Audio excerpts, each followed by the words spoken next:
Pleasure. The sweet nectar that humanity has been chasing since the dawn of time.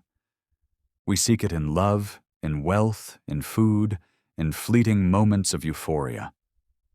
Yet, what if I told you that pleasure, your most cherished indulgence, is a double-edged sword?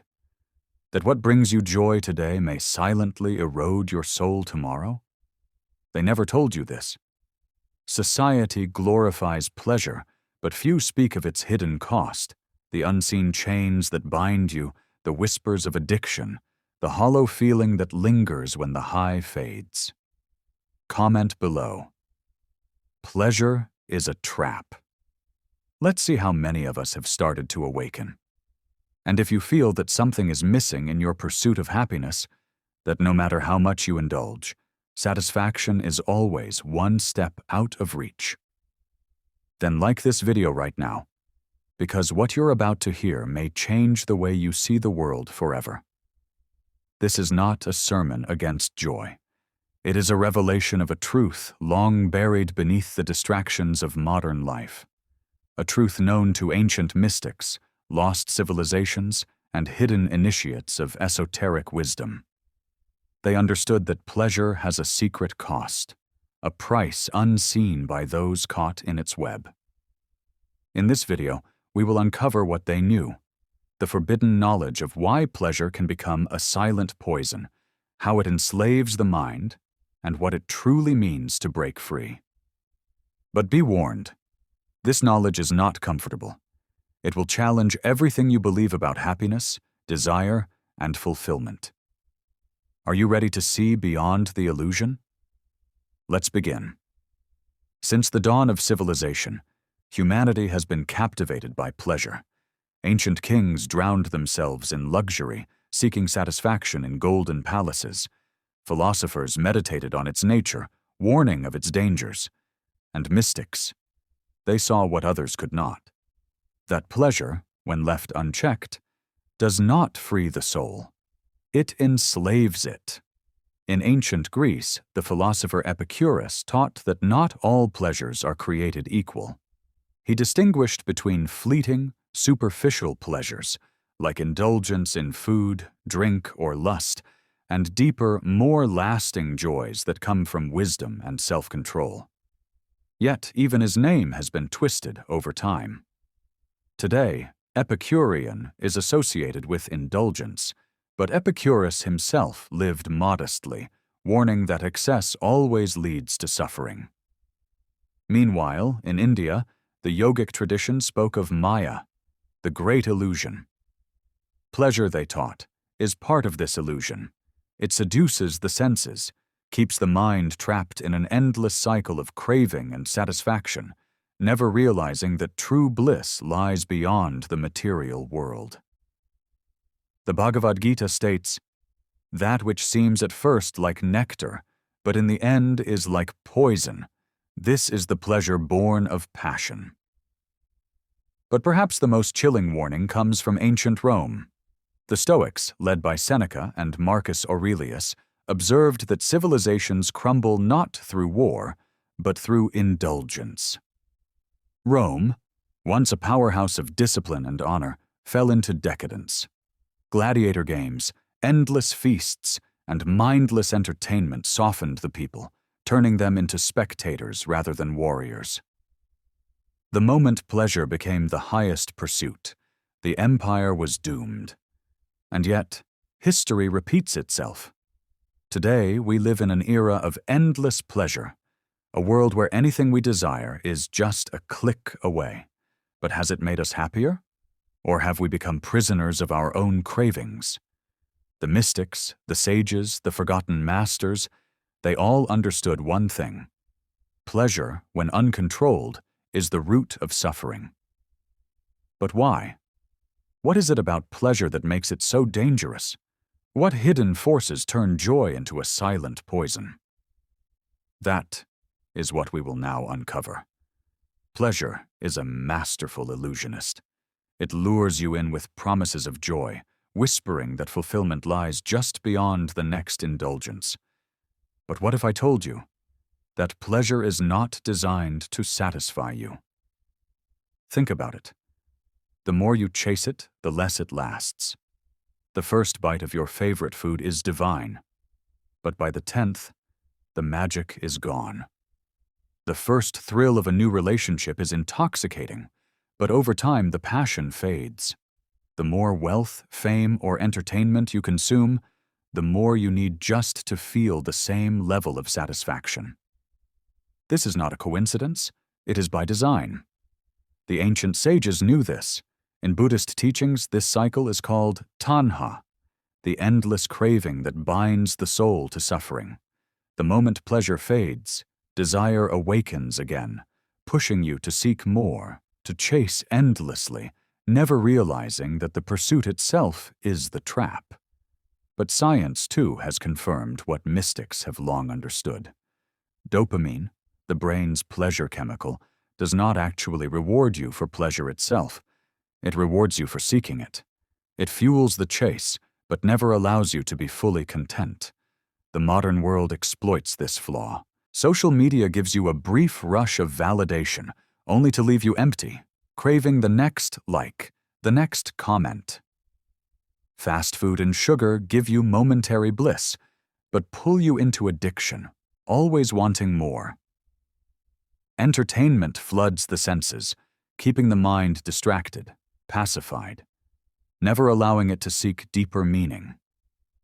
Pleasure, then, is not just a desire. It is a mechanism of control.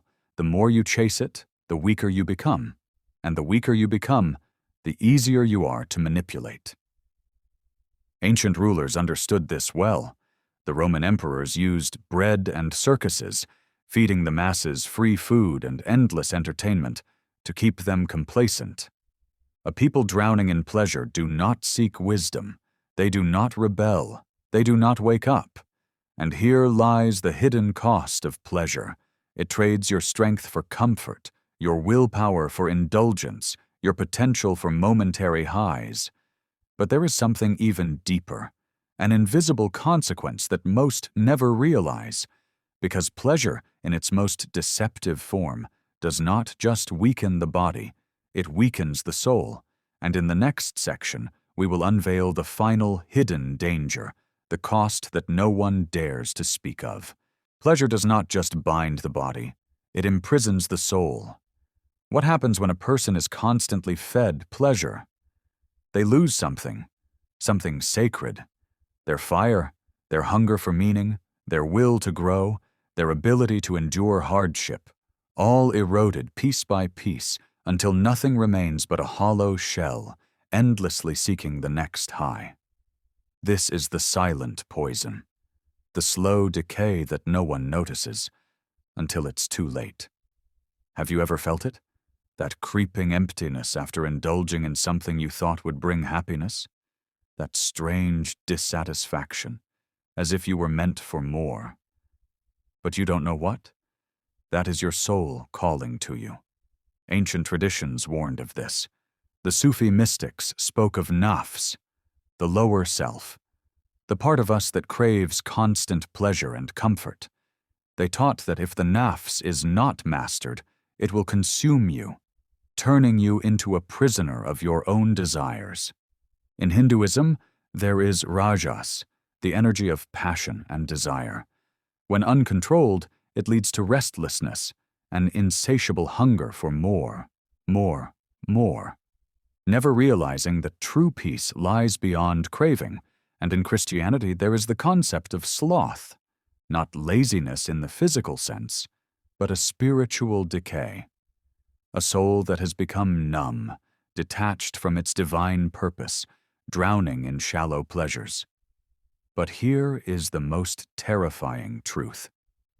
The more pleasure you consume, the harder it becomes to experience true joy.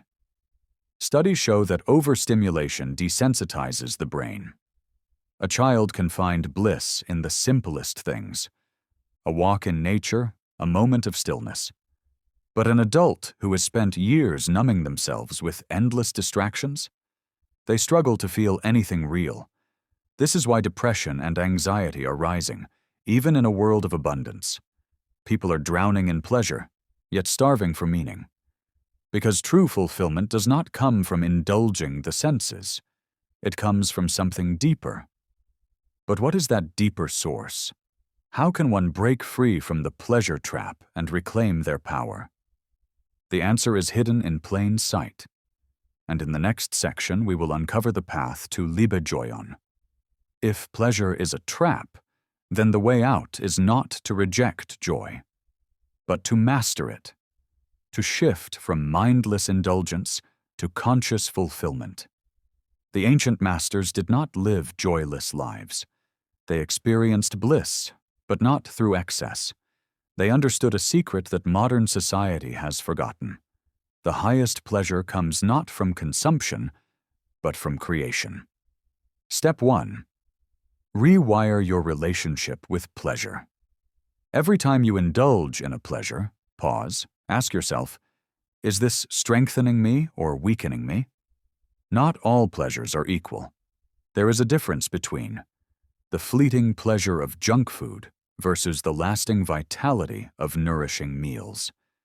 The shallow thrill of mindless scrolling versus the deep joy of creating something meaningful. The quick escape of entertainment versus the soul-stirring beauty of art and nature. Shift your focus from passive pleasure, consuming, to active pleasure, creating, growing, experiencing deeply. Step 2. Practice voluntary discomfort. The greatest souls in history did not become great through comfort. They trained themselves to resist pleasure's pull. The Stoics practiced hardship on purpose, fasting, sleeping on the floor, exposing themselves to the cold, not because they enjoyed suffering, but because it made them free. You can start small. Go without your favorite indulgence for a day. Feel the cravings, but do not give in. Observe them. Expose yourself to discomfort. A cold shower, a tough workout, waking up before dawn. Master your impulses. If you want to check your phone, wait 5 minutes first. Gain control over desire instead of letting desire control you. The goal is not to eliminate pleasure, but to reclaim your power over it. Step 3. Find a higher source of joy. What brings you a joy that lasts? What fills you with a sense of meaning? The great sages knew that the highest pleasure is found in transcendence, in something beyond the material. Meditation brings a peace deeper than any indulgence. Creative work gives a satisfaction that no entertainment can replace. Serving others fills the heart in ways selfish pleasure never will. True pleasure is not about escaping life. It is about awakening to its deeper beauty. Step 4. Strengthen your willpower. Like a warrior. Every time you resist an empty pleasure, you become stronger. Every time you choose discipline over indulgence, you reclaim a piece of your soul, your mind, your body, your spirit. They are your kingdom. And a kingdom ruled by pleasure is weak. But a kingdom ruled by wisdom is unstoppable. Are you ready to reclaim your power? In the final section, we will uncover the last piece of wisdom, the secret that ties it all together. Pleasure is not the enemy, but when left unchecked, it becomes a silent master, one that controls without chains, enslaves without force, and blinds without warning. Look around. The world is drowning in pleasure, yet starving for meaning. We have more comfort, more entertainment, more indulgence than ever before. And yet, people are restless, anxious, lost. Because true fulfillment does not come from chasing the next high. It comes from something deeper. The mystics, the sages, the ancient warriors, they all knew this. They sought not endless pleasure, but inner power, the power to master desire instead of being mastered by it, the power to walk through life unshaken, untempted, free. And now, the choice is yours. You can continue as you are, chasing fleeting pleasures, hoping they will fill the void, or you can step onto the path of mastery, a path where you reclaim your strength, your focus, your soul. If you've made it this far, you are not like the rest. You are seeking something greater. And that is the first step. But knowledge is nothing without action. So here's your challenge. Go one day without indulging in a mindless pleasure. No junk food, no social media distractions, no empty escapes. Just one day of discipline, of being fully present. And then, observe.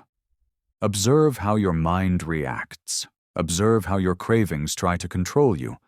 And most importantly, observe the power you regain when you refuse to give in. Because the moment you take back control, you are no longer a prisoner. You are free. Comment below. I choose mastery. Let's see how many of us are truly ready to awaken. And if this video opened your eyes, like it now, so more seekers can break free from the illusion. The journey does not end here. There is more wisdom to uncover, more hidden truths to reveal. Subscribe and turn on notifications, because in the next video, we will go even deeper. Until then, stay aware. Stay strong. And remember, true power lies beyond pleasure.